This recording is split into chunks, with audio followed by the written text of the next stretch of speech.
Hello everyone, get ready for your dictation.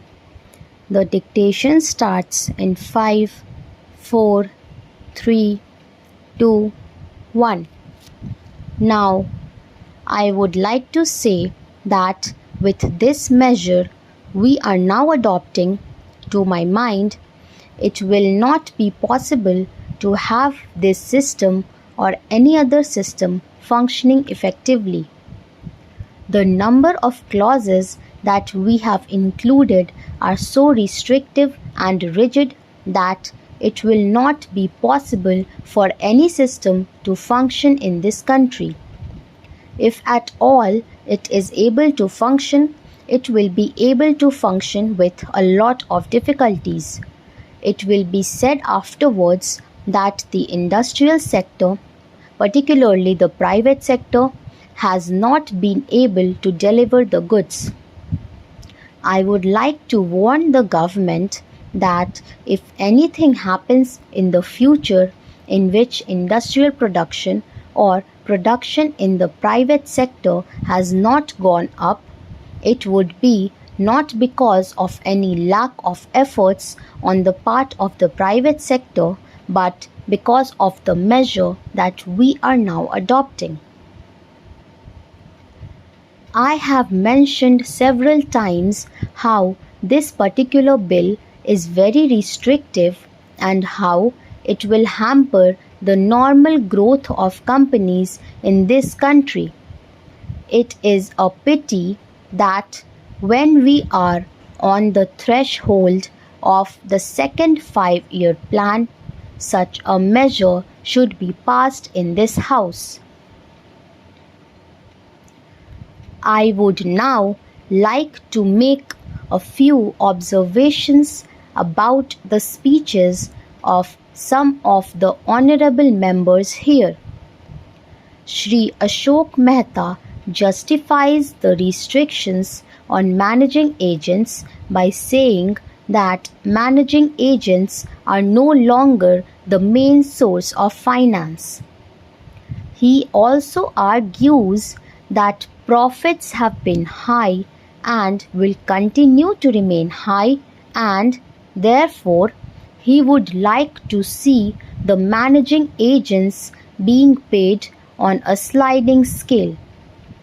He is in the habit of referring to a number of books and making quotations from a number of them published in America or in other countries, and particularly by some of the professors.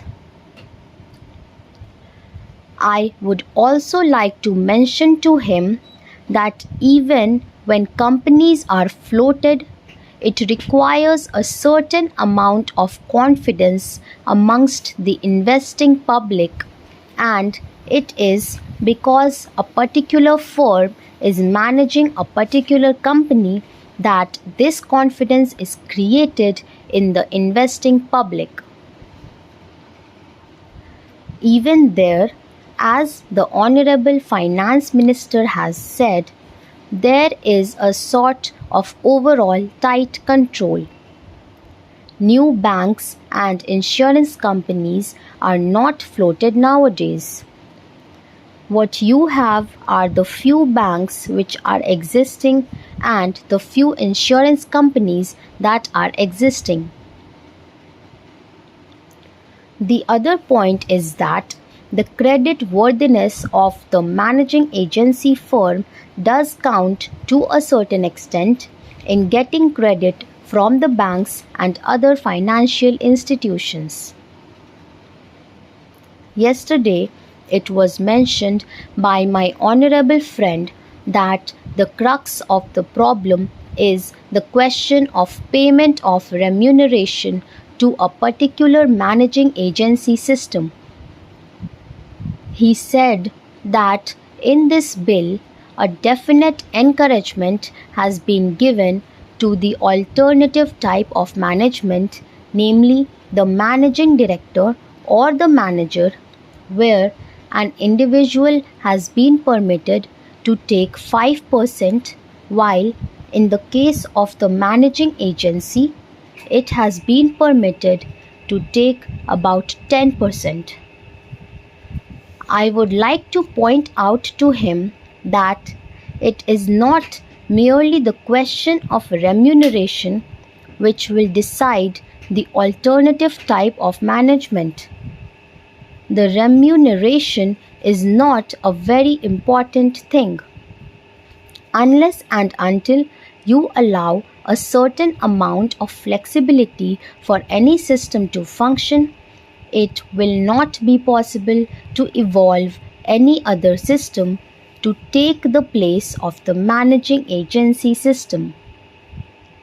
In spite of so many shackles, you may find that those few business houses which are carrying on now may have to carry on the present basis.